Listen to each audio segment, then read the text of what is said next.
Agora. Boa tarde a todos, professor Pablo Bahia, do Instituto Federal de Bragança. Estamos aqui com a turma de TDS, disciplina ONT, Organização e Normas do Trabalho, dia 21 de outubro de 2020, véspera do melhor dia do ano, 22 de outubro, dia do meu aniversário. Deixa eu colocar aqui a minha tela compartilhada para vocês. Vocês acham graça, né? Deixa eu compartilhar a tela aqui. Estão conseguindo ver o SIGA? Alguém me responde aí só para a gente dar continuidade. Está aparecendo para vocês? Muito bem. Vamos recapitular. Na aula do dia 14, deixa eu só aceitar aqui a Virna Silva. Na aula do dia 14, opa, tem mais um aqui, João Rodrigo. Hoje a gente vai aceitar os alunos até depois das 15h30, porque eu que antecipei a aula em 30 minutos, tá bom? Então vamos continuar.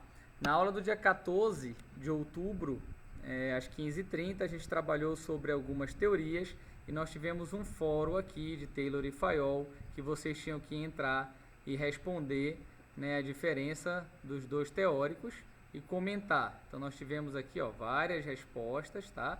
Então estava aberto o fórum e aí aqui vocês comentaram o parecer de vocês sobre esses dois autores. Isso aqui já é um trabalho avaliativo, tá bom? Depois eu vou conferir e dar a nota aqui para todos que comentaram.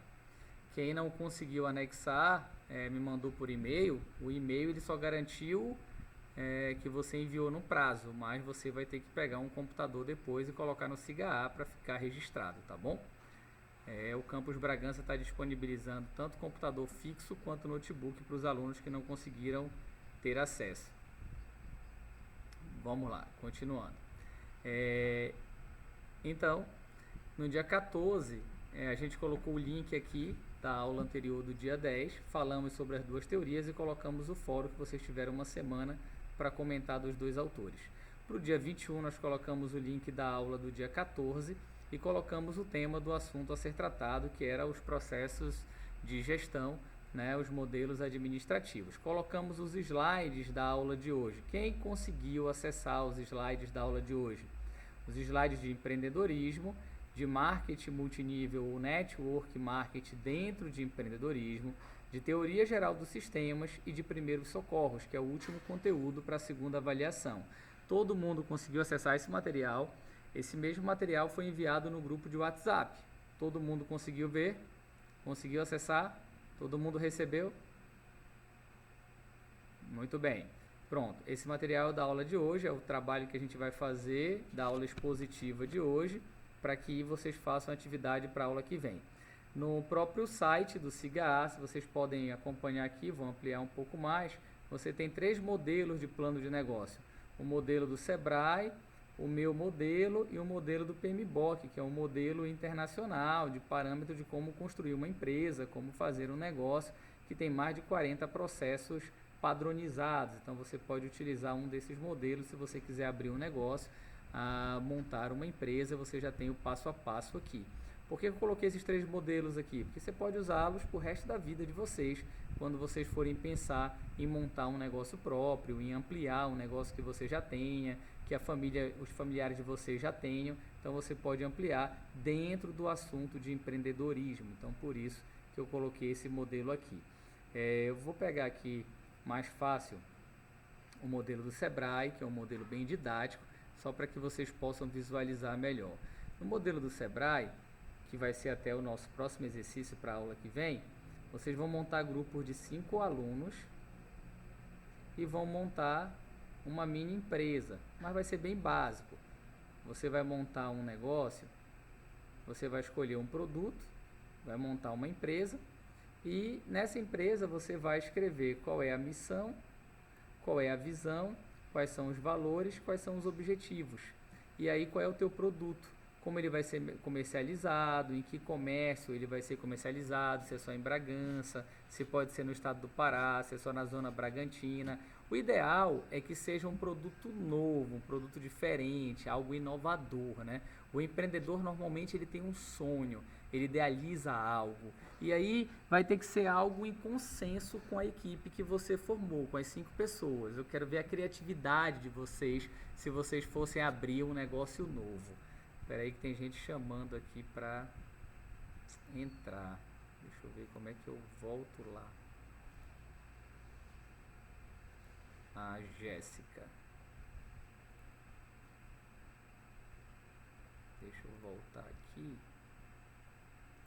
Sebrae. Então você vai idealizar um negócio, idealizar um produto para ser comercializado.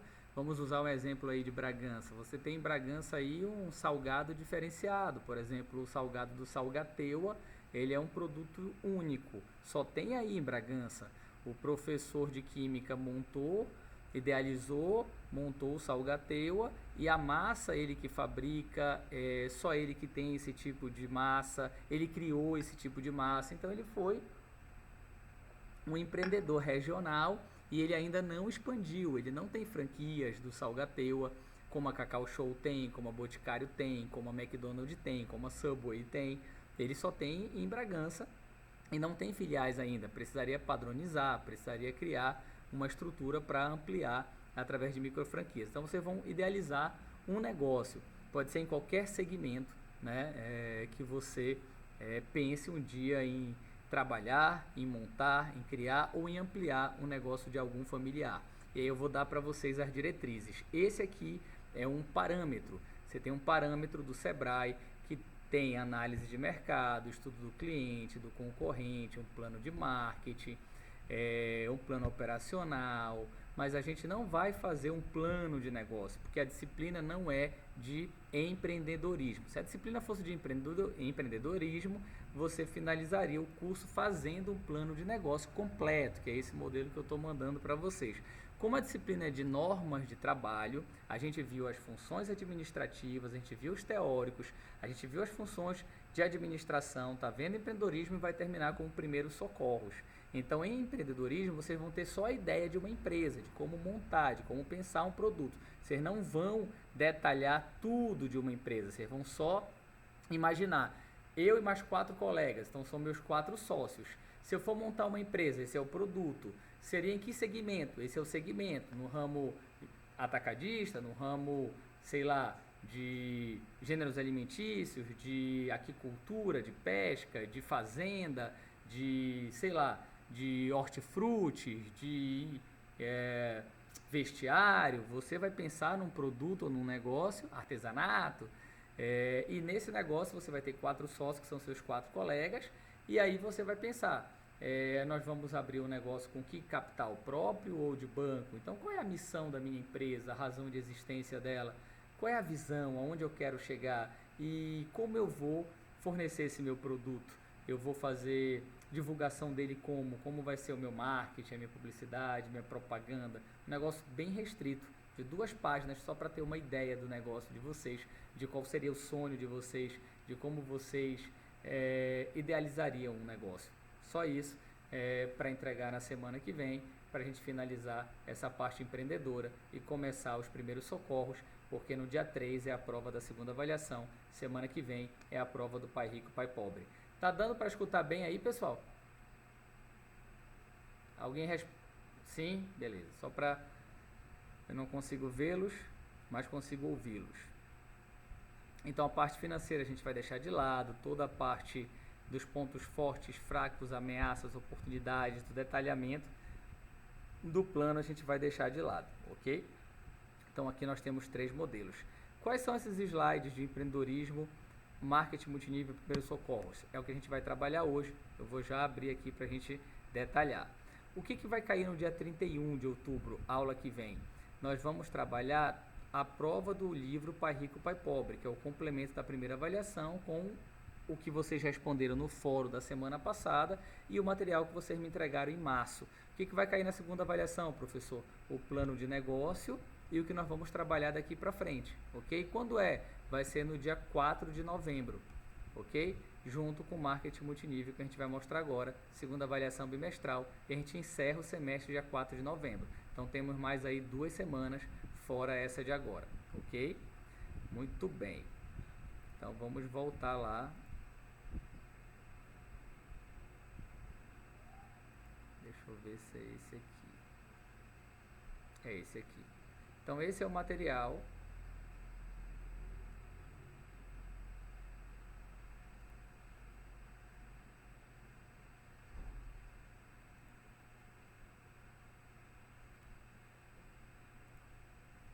Parte 3, tá? Então lá no SIGA vocês têm parte 1, 2 e 3.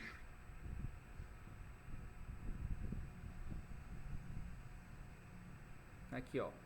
Vocês têm apresentação, normas do trabalho, parte 1, que foi lá em fevereiro. Vocês têm parte 2, também que está lá em fevereiro, são os slides. A gente já fez revisão. E tem agora a parte 3. Ó, eu coloquei de novo aqui, parte 1 e parte 2 no dia 10 de outubro. E tem agora a parte 3, essa aqui, que eu coloquei dia 21 de outubro. Então vamos lá.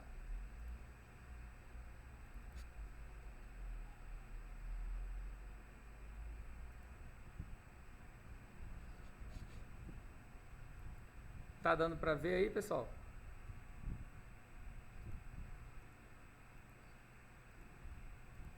Beleza. Então, na aula passada, a gente falou de teoria geral dos sistemas, que é do William von Bertalanffy. Ok? Esse autor, ele trabalhou os sistemas de forma integrada, ele não olhava mais apenas um único ponto da organização. Lembrem, Taylor olhava o chão de fábrica, Fayol olhava a gerência administrativa com ênfase no PDCA, Plan, Do, Check Action, planejamento, organização, direção e controle. Max Weber olhava a teoria da burocracia, com a ênfase nos processos em que se você organizasse cada processo ia criar agilidade e não a morosidade e lentidão, que isso era uma disfunção burocrática. E veio o Bertalanffy falando que os sistemas podem ser abertos ou fechados. Abertos porque você pode ter contato com o meio, a relação causa e efeito, e fechados porque você pode trabalhar olhando só para a sua empresa, sem se preocupar se o dólar subiu, com o mercado lá fora, se teve um fenômeno da natureza como o El Niño, por exemplo, destruiu uma lavoura de cacau e você trabalha com chocolate, e aí? Né? Ela não se preocupa porque ela está olhando só para a empresa dela e isso pode ser um problema. E esse exemplo é um exemplo clássico, né? Os aeroportos eles são feitos em formato de U, em formato sistêmico. Eles recebem pessoas do Brasil inteiro, em Brasília e no Rio de Janeiro, que são as operações, né? São os aeroportos que fazem os transbordos, e essas pessoas se deslocam ali nesse centro de operações para pegar outro avião. Por quê? Porque você chega de vários lugares, mas vamos dizer que todo mundo vai para Brasília. Chega de vários lugares e aquela galera vai para São Paulo. Chega de vários lugares, mas aquele grupo vai para o Rio. E aí você consegue direcionar de forma logística mais rápida e os voos sempre cheios, né, para customizar. E aí você minimiza custos e desperdícios e chega mais rápido no destino. Então é uma forma sistêmica de trabalhar. Eita, ainda tem gente solicitando para entrar aqui, peraí. Deixa eu ver se eu consigo.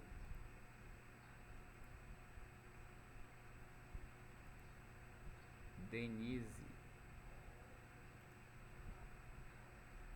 Acho que ela só pôde entrar agora.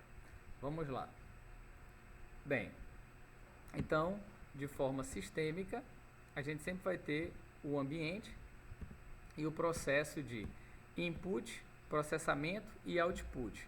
Então, nós temos a influência das informações, a criatividade, outros fatores. Aí a gente analisa a informação, tem a produção de alternativas, tem a análise e avaliação dessas alternativas para poder tomar decisão. Então, um exemplo desses pensamentos sistêmicos é que você tem um suporte de informação de todos os setores e áreas para tomar uma decisão mais assertiva. Você não está bitolado em um único departamento. É como se você tivesse uma empresa e a pessoa falasse assim: fatura esse pedido para mim. Aí você fatura o pedido e aparece lá no teu sistema, mas não tem no estoque. Aí você vai lá fisicamente e tem no estoque o produto que você quer. Aí você fala: mas como se aqui no meu sistema está zerado? Alguém errou. em alguma parte do processo. Aí a pessoa fala, tá, mas dá entrada aí em 2 unidades, porque eu vi lá no estoque que tem 2, fatura, depois a gente acerta. Aí a pessoa vai lá, mexe no sistema, faz um ajustezinho, tira o pedido e manda embarcar. Quando é de tarde, vem o cliente e fala, poxa, eu deixei 2 itens aqui guardados que eu paguei de manhã e não tá mais. Aí a pessoa fala, meu Deus, era teu? Sim, era meu, eu paguei de manhã e deixei aí no estoque. Aí a pessoa fala, poxa, eu dei para outro. Mas como tu deu para outro? Que eu comprei e paguei de manhã.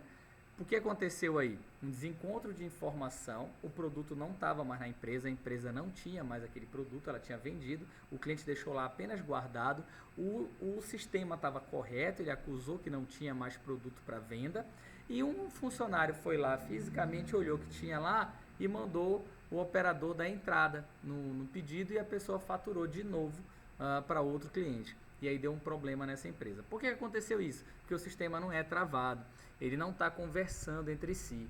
Então, se a pessoa compra um programa para uma empresa de forma isolada, isso pode acontecer muito facilmente. Por exemplo, eu tirei um pedido, esse pedido não gerou contas a receber, se esse pedido foi a prazo. Se ele foi à vista, não caiu no meu caixa, para no final do dia eu somar para saber quanto dinheiro tem no caixa.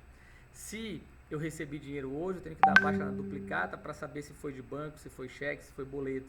Se eu faturei, eu tenho que saber quantas duplicatas eu tenho para pagar. Se eu tirei do estoque, eu tenho que ter a nota fiscal para poder dar entrada, se chegou produto novo. Ou seja, o sistema tem que estar integrado. Se esses módulos forem isolados, a empresa não tem como gerenciar os processos.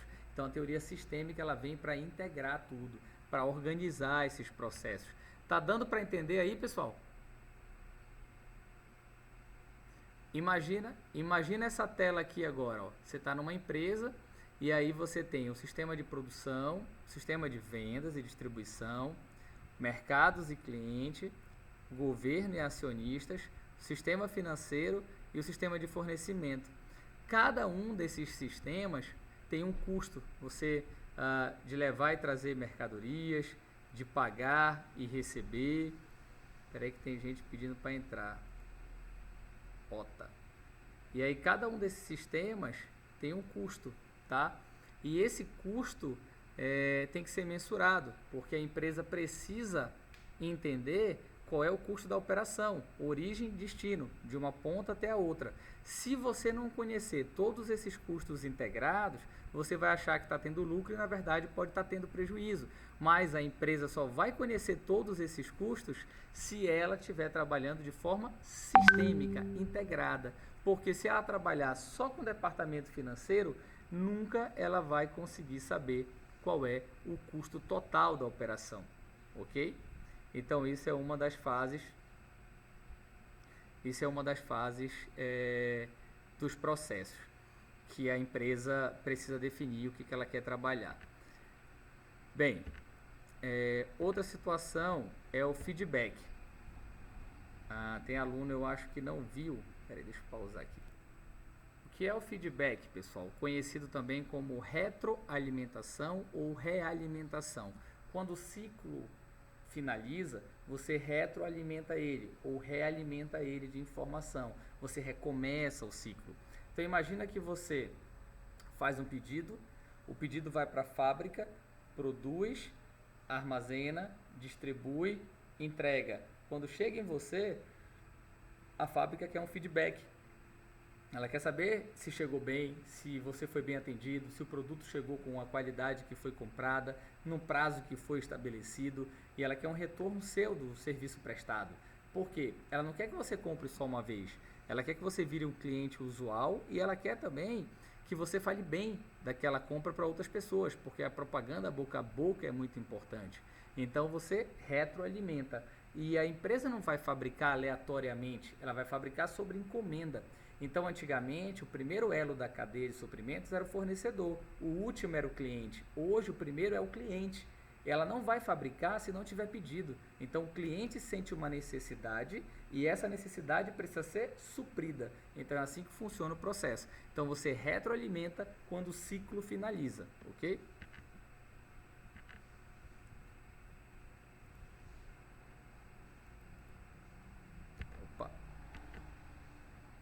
Então, considerações gerais da teoria geral dos sistemas para a gente passar para a parte empreendedora. Mudança do fator crítico que afeta o indivíduo e as organizações. A estabilidade era relativa na década de 50, inversão do ponto focal do estudo organizacional e o trabalho do biólogo von Bertalanffy, a tentativa de solucionar problemas de forma mais prática, né, e menos teórica, porque ele dizia que o Elton Mayo, na teoria das relações humanas, por exemplo, que se preocupava com a parte comportamental, com as pessoas, e que dizia que as pessoas que se comportassem melhor no local de trabalho, que tivessem melhor, elas iriam ser mais produtivas, ele não provava nada, né? Ele era muito empírico, muito superficial, ele trabalhava muito no achismo. Então, nesse cenário, o von Bertalanffy ele queria provar na prática que a teoria dele funcionava. Então, as premissas da teoria geral eram: os sistemas existem dentro de sistemas e é constituído de subsistemas. Por quê? Ele diz que um todo não é formado somente pela simples soma das partes. As partes compõem o todo. Eita, professor, agora eu não entendi nada. É o seguinte, uma empresa... Vocês estão ouvindo bem? Vocês estão... Sim. Uma empresa, ela é composta por vários departamentos, certo? Departamento de marketing, produção, finanças, recursos humanos, logística, financeiro. Ok até aí?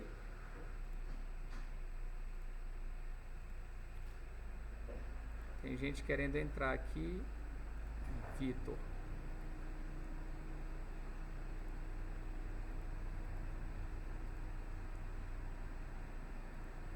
Ok até aí? Então, uma empresa, deixa eu voltar, é composta por vários departamentos: marketing, produção, finanças, logística e RH, certo? O que ele quer dizer aqui, ó, os sistemas existem dentro de sistemas e é constituído de subsistemas. Calma, não é confuso, prestem atenção. Logística, marketing, produção, finanças, RH. Essas partes compõem uma empresa, então as partes compõem um todo. Mas o todo não é a simples soma dessas partes. Essas partes têm que interagir. Se essas partes não interagirem, não tem empresa. Elas não podem trabalhar sozinha, de forma individualizada. Marketing faz o papel dele. Vai lá, vende, faz publicidade, propaganda, divulga e acha que está tendo resultado. Aí a demanda, a procura pelos produtos da empresa aumenta, porque marketing fez um excelente trabalho e ele acha que arrebentou. Chega na empresa, né, com o peito estufado e fala assim: diretor, meu departamento arrebentou, eu fiz uma campanha perfeita de marketing e eu aumentei a procura, agora a gente, em vez de 10, vamos vender 30, tá aqui, cheio de pedido para você. O diretor chega para ele e fala: tu tá ficando doido, a gente não tem como fabricar isso, a gente não tem como comprar essa matéria-prima, a gente não tem como entregar, a gente está cheio de pedido. Ou seja, a empresa não entrega, a empresa não consegue fabricar, o cliente fica com raiva, cancela o pedido, começa a comprar da concorrência, começa a falar mal da empresa e o marketing achando que fez um negócio bacana. E aí o que acontece? A empresa cai em descredibilidade no mercado e tudo aquilo que o departamento de marketing achava que fez de positivo para a empresa foi por água abaixo. Então, esses departamentos não podem agir sozinhos. Então, o sistema existe dentro de sistema, ou seja, esses pequenos existem dentro do maior, mas eles não podem trabalhar sozinhos. Eles têm que trabalhar de forma integrada. Por isso, a teoria geral dos sistemas, integrado, conjunto. Então, partes compõem um todo. Mas um todo não é só a simples soma dessas partes. Essas partes têm que interagir. Ele teria que perguntar: quanto você consegue fabricar? Quanto eu tenho de dinheiro para comprar? Produção, você consegue produzir quantos? Eu posso fazer uma campanha para atingir até quantos de demanda? Então eles precisavam conversar entre si. É isso que ele quer dizer como premissa básica da teoria geral dos sistemas, ok? Então qual é o conceito básico? É um conjunto de elementos interdependentes, ou seja, um depende do outro. Combinação de coisas ou partes formando um todo complexo. sistemas físicos ou concretos e os sistemas abstratos.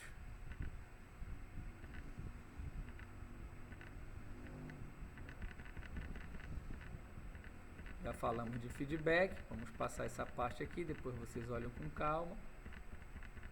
E as teorias, conceitos. Opa, vamos parar aqui.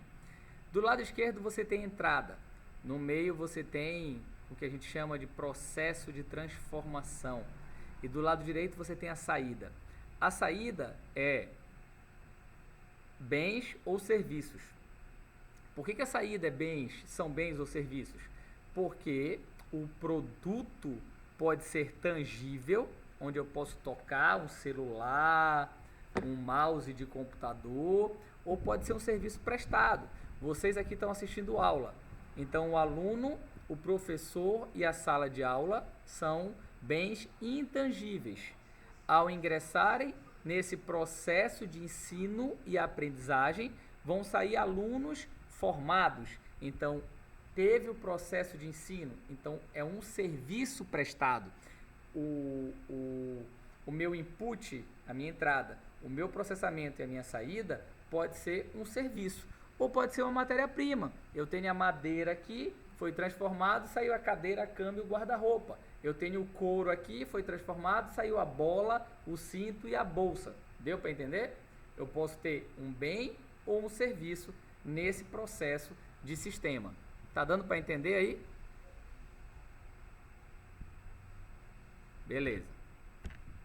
Beleza, continuando. Aí a gente entra na parte de empreendedorismo. É aqui que a gente vai dar uma atenção nesses 20 minutos finais da aula.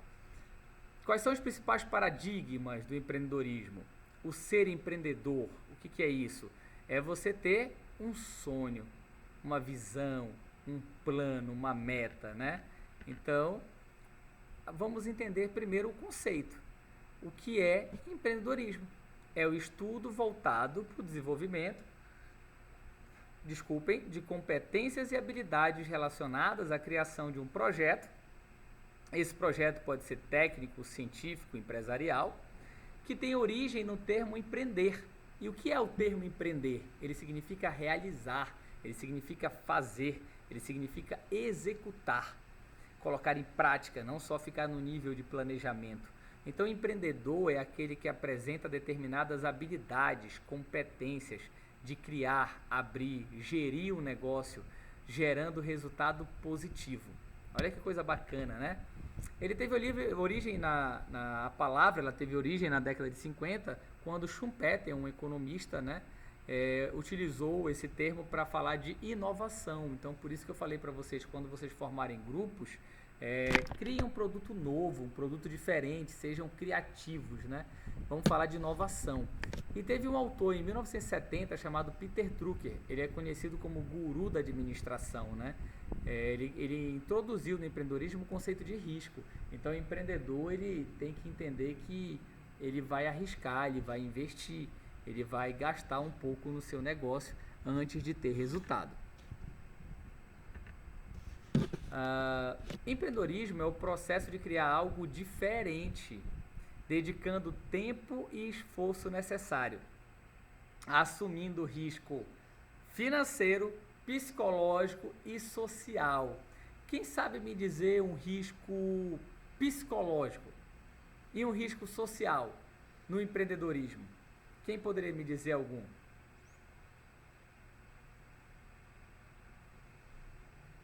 Por que o empreendedorismo é um risco psicológico?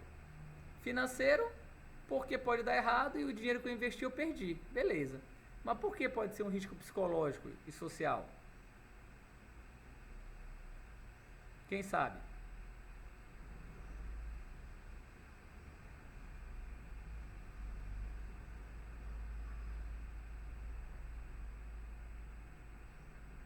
Você pode...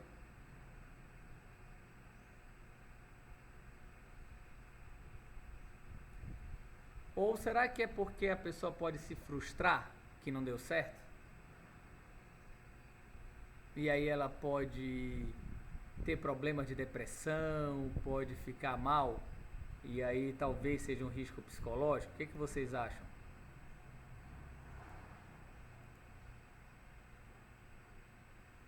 Pessoal, 15h40, eu acho que tá bom de aceitar, porque a aula estava marcado 15h30, né? Tem 35 pessoas, vai ser o último que eu tô aceitando, senão a gente para muito a aula. Vamos lá. Por que o risco psicológico? É isso mesmo. As pessoas colocam muita pressão no empreendedor, até porque dizem que ele é um vagabundo, não quer trabalhar com carteira assinada, não quer procurar um emprego real. Porque o emprego real para as pessoas tradicionalistas é aquele que tem carteira assinada, que paga FGTS. Na escola você aprende a estudar, se formar, passar num concurso público, não aprende a abrir um negócio e ficar milionário. E as pessoas começam a te julgar. Então é um risco social também, elas te discriminam, elas não acreditam em você. E você, até o seu negócio dar certo, você vai ser colocado de lado. E se um dia o teu negócio dá certo e você fica milionário, as pessoas vão te olhar com outros olhos e vão querer ser teus amigos. Foi o que aconteceu com o Mark Zuckerberg. Ele chamou 4 amigos para um quarto de hotel, só 2 apareceram. E hoje ele é o dono do Facebook, Instagram, WhatsApp e aí por aí vai. Eu acho que os outros 2 estão arrependidos até hoje. Mas o que eu quero dizer para vocês é que até dar certo pode ter vários fatores emocionais, psicológicos e sociais te puxando para baixo. Então a satisfação econômica não é no primeiro momento o que o empreendedor busca. Às vezes ele quer a satisfação pessoal, ele quer que o negócio dele, a ideia dele funcione, dê certo, ele quer buscar um investidor para aquela ideia. Então qual é a principal característica de um empreendedor? Ele tem que ter criatividade, capacidade de organização e planejamento, responsabilidade, liderança, habilidade para trabalhar em equipe. Ele tem que ter um gosto pela área em que ele atua, isso é muito bacana. Ele tem que ter visão de futuro, interesse em buscar novas informações, persistência. Muita gente desiste na primeira vez. Pegou um não, deu errado da primeira vez, a pessoa desiste. Isso é muito comum. A pessoa vai fazer um curso de idiomas, não aprendeu, ela para. A pessoa vai fazer arte marcial, não passa da faixa branca, ela desiste. Tudo que a pessoa começa a fazer na vida, ela tem um empecilho, ela desiste. A pessoa vai jogar videogame, não passou de fase, ela troca de jogo, porque ela desiste fácil na vida de qualquer coisa. A pessoa pega o não de uma garota, ele desiste, nunca mais chama outra garota para sair, porque ele está frustrado. Então, a pessoa não sabe dançar, ele nunca vai fazer uma aula para dançar e puxar alguém para dançar numa festa, porque ele acha que ele é duro e nunca vai aprender. Então, pessoal, não desistam fácil na primeira oportunidade. O empreendedor tem que ter persistência. Isso é uma das características básicas. O empreendedor tem que saber ouvir, pessoal. Por isso você tem 2 orelhas e só uma boca. Fale menos e ouça mais. E a facilidade de comunicação e expressão. Você tem que falar bem. Você tem que se comunicar bem para ser um bom empreendedor. Então foi feita uma pesquisa mundial e chegaram a 10 perguntas que as pessoas normalmente não conseguem atingir no auge da vida dela. Sempre falta alguma coisa. Quando a pessoa está no final de carreira, ela olha para trás e fala: será que hoje eu tenho tempo livre? Será que eu tenho meu negócio próprio? Será que eu já tenho qualidade de vida? Será que eu conheci pessoas suficientes? Será que eu ajudei pessoas suficientes? Será que eu deixei um legado? Eu quero viver com mais liberdade. Eu tenho aposentadoria digna? Eu tenho segurança hoje na minha velhice, na minha melhor idade? Então essas perguntas, quando elas não são plenamente satisfeitas, isso foi uma pesquisa nos Estados Unidos, tá? Uma pesquisa mundial, para que você possa ser plenamente feliz.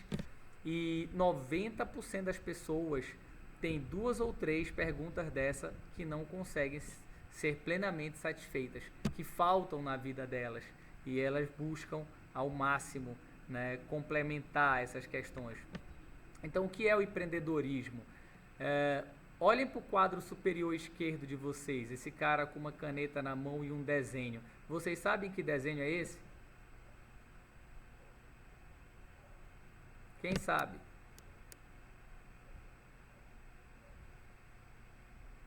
Quem sabe que desenho é esse?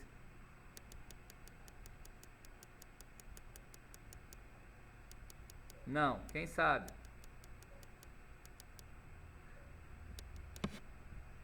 pessoal, ele fala, se você pode sonhar, você pode realizar. Então presta atenção, disseram para ele que era impossível naquela época, que ele era um sonhador, que ele era um louco. E se ele tivesse desistido, olha o que ele fez, ele construiu o maior parque de diversões do mundo. No lado direito inferior ele ganhou uma estátua dele do lado do Mickey. Ele hoje construiu o Walt Disney. O nome dele é o Walt Disney. A Disneylândia, que as pessoas querem conhecer, que as crianças querem conhecer, que os adultos viram criança nesse parque. O Mark Zuckerberg, ele fala que algumas pessoas sonham com sucesso, outras acordam e trabalham duro para que esse sucesso aconteça. O Steve Jobs, ele fez a Apple, ele construiu os iPhones, os smartphones, o Apple TV, os tablets. Ele diz que cada sonho que você deixa para trás é um pedaço do seu futuro que deixa de existir. Seu tempo é limitado, então não fique vivendo a vida dos outros. E o Robert Kiyosaki, ele é autor do livro Pai Rico, Pai Pobre, que vocês estão lendo. E ele também é autor do livro O Negócio do Século XXI.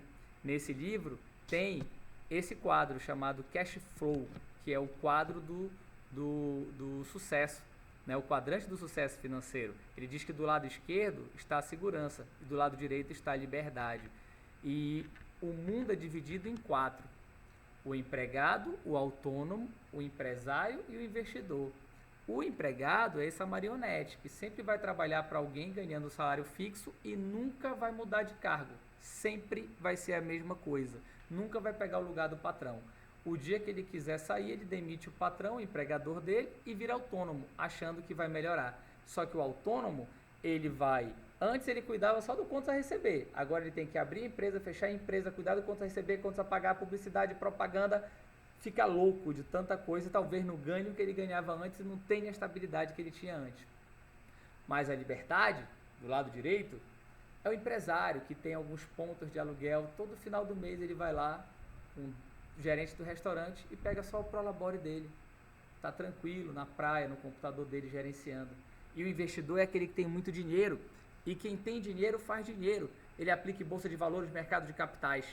O problema é que do lado direito só 10% das pessoas estão. E do lado esquerdo, 90% das pessoas estão. De que lado você quer estar? E o dinheiro? 10% está do lado esquerdo e 90% está do lado direito. São muitos com pouco e poucos com muito. Nós temos que reverter esse quadro. Sair do lado da segurança para ir do lado da liberdade. E o marketing multinível entra nesse momento em que, antigamente, você vai lá no Carlito, você vai lá no Souza comprar o seu produto aí em Bragança, o produto sai da fábrica, vai para o distribuidor, vai para o atacado, vai para o varejo, aí chega até você. Olha o tanto de atravessador que ganha dinheiro até você comprar no Carlito e no Souza. E aí todo mundo já ganhou alguma coisa, por isso o produto é caro. O que o marketing multinível oferece? Ele tira os percentuais que o distribuidor e o atacado ganha e joga para você. Ele tira o distribuidor, atacado e varejo e ele leva da fábrica direto para você. Então imaginem o seguinte, se você chegasse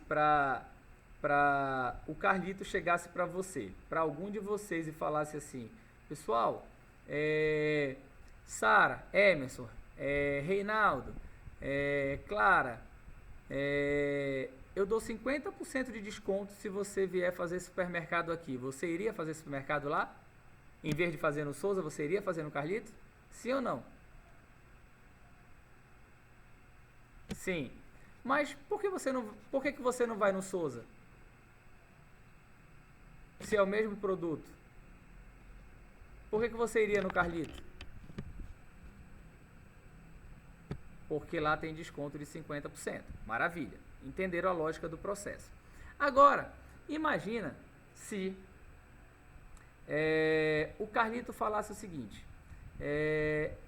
Sara, Reinaldo, Emerson, Fernanda, Pedro, além dos 50% que eu vou dar para vocês, todos os amigos que vocês indicarem também vão ganhar 50%. Mas todo mundo que comprar, eu ainda vou dar, além do desconto que você vai ter na sua compra, uma comissão por cada amigo que vier comprar aqui. Você vai chamar muitos amigos para comprar lá, sim ou não?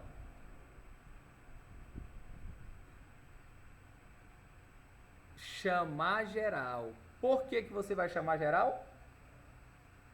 Porque você vai ser comissionado. O marketing multinível é isso, é uma propaganda boca a boca, independente da empresa, independente do segmento. Quando você indica para outras pessoas um produto, um segmento diferente, você ganha comissão por isso. Portanto, pessoal, é o que as empresas estão fazendo hoje.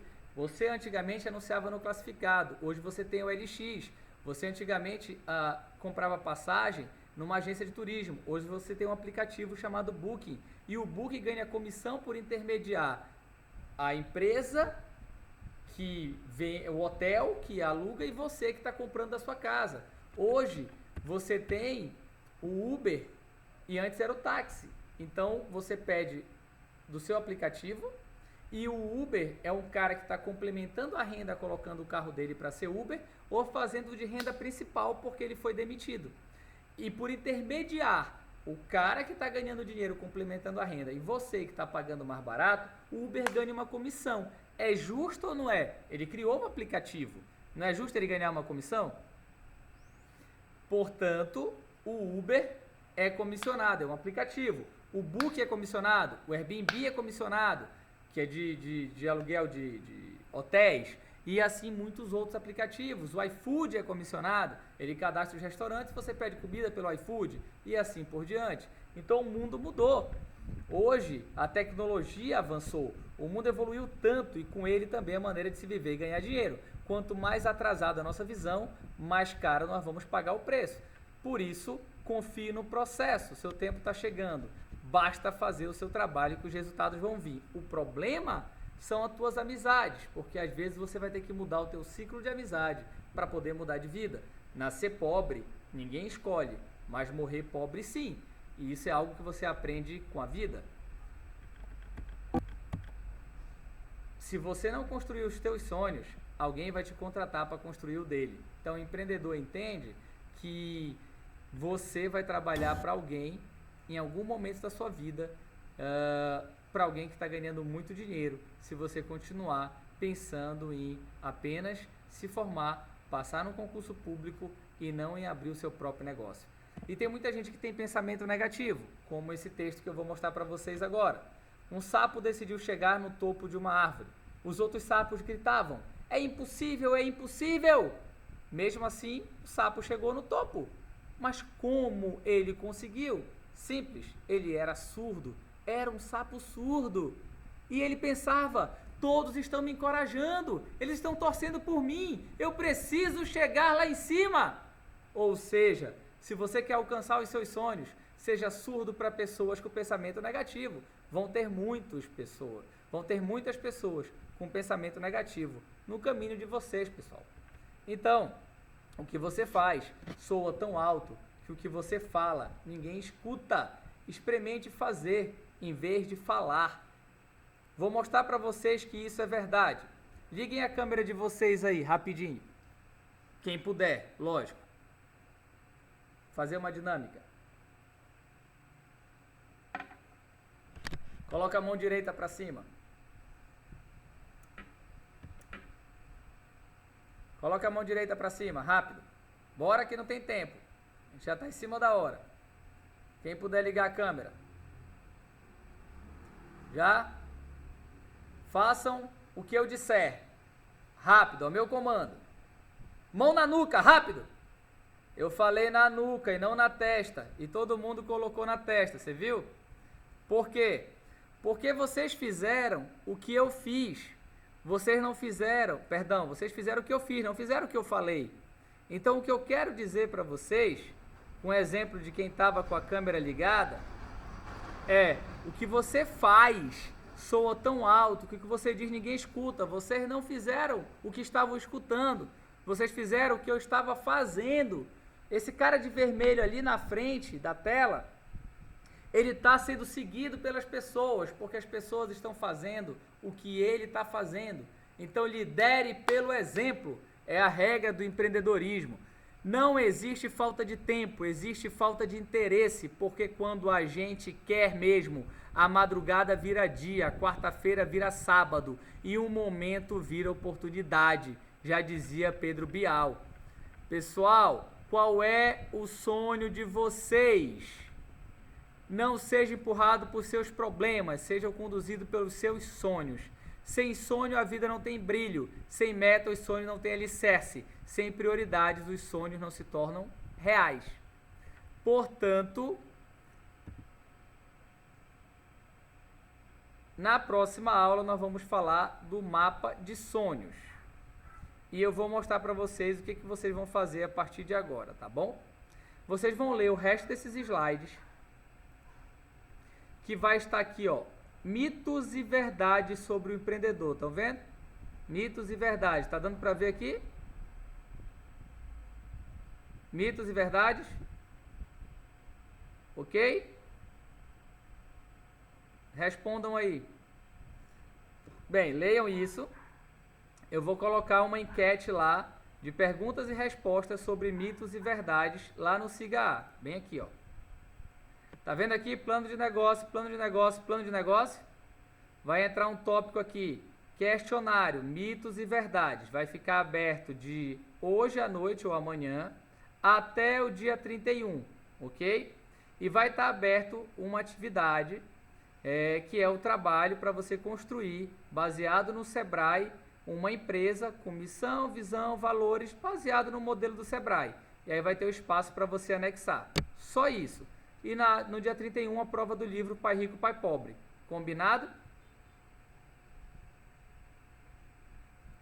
Entra no Siga A, baixa o plano de negócio do Sebrae, lê a questão dos mitos ou verdades empreendedoras e a partir daí eu vou colocar o exercício para a semana que vem. Mais tarde vocês vão ter uma semana para realizar a atividade do plano de negócio e a atividade do questionário para fazer em 7 dias. Combinado? Boa tarde a todos e até o dia 31, ok? Fiquem com Deus.